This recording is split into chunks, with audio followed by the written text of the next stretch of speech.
India is an adventurous paradise. You head out for a holiday, which quickly turns into a survival situation. A dream turns into a nightmare. I'm thirsty, I'm tired, I'm hungry, and I'm lost. Shelter, water, and food become a priority. A fire to keep you warm. But how? I'm Chandan Lahiri from OTS Survival School. I'll give you some tips and show you some tricks to use in a self-reliant situation. Do not think problems can only happen to other people. It can happen to you. One of the most important essentials of time in the wilderness is a fire. It'll cook your food, it'll boil your water, it'll keep predators away, it'll keep you warm. But it's not always easy to light a fire. You need to find good tinder. The tinder has to be lit long enough to light your kindling. Not always easy.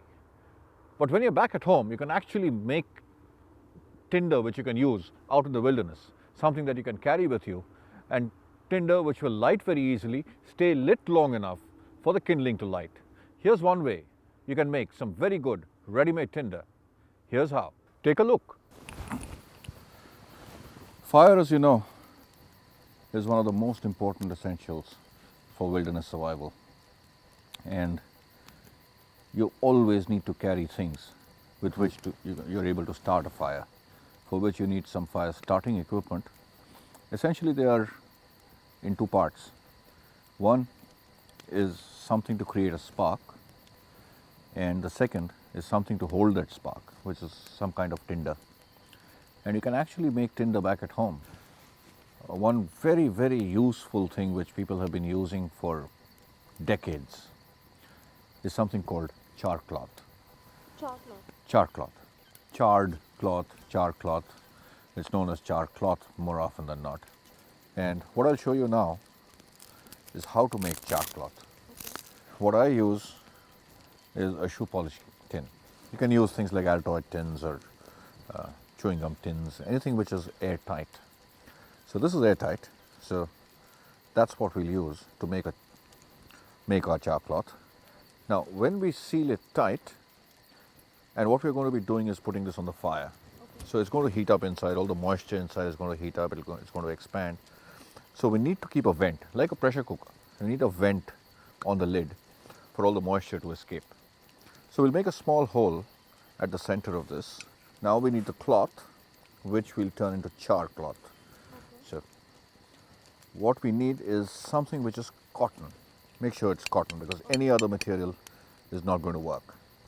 So what I have here is a hanky, which I shall use, and we shall need to cut this up in little pieces. So this is about what? A little more than an inch. Right. So now we have 5 pieces of cotton cloth. Nice and white, right? So we'll put this in and put it on the fire there. So what should happen in a bit, it'll start heating up and smoke will start coming up from the hole up there, which is all the moisture evaporating and escaping. And once the smoke dies out, our char cloth should be ready when it's cool. So now let's see what's happened to our char cloth. So this is char cloth, and what we need to do is take one out, leave the rest inside for later. And the advantage of char cloth is you don't even need so much. You have my flint and striker? Yeah. Great. That's your char cloth. You can see it is caught an ember. Yeah. And that ember we can use to put on a tinder. And that amount of ember is good enough to start a fire. And that's what this is good for. Whenever you need it, just take a little pinch out, and like you saw, you only need a little bit of ember to start your fire. This will give you an ember with just a spark. Take this, you'll need it, you will need fire, and it can happen to you. And it can happen to you. Learn to adapt, improvise, innovate, and overcome. To learn more tips and tricks, visit this site. I'm Chandan Lahiri, and I hope to see you soon at the OTS Survival School. Leave nothing but footprints. Bring back nothing but memories.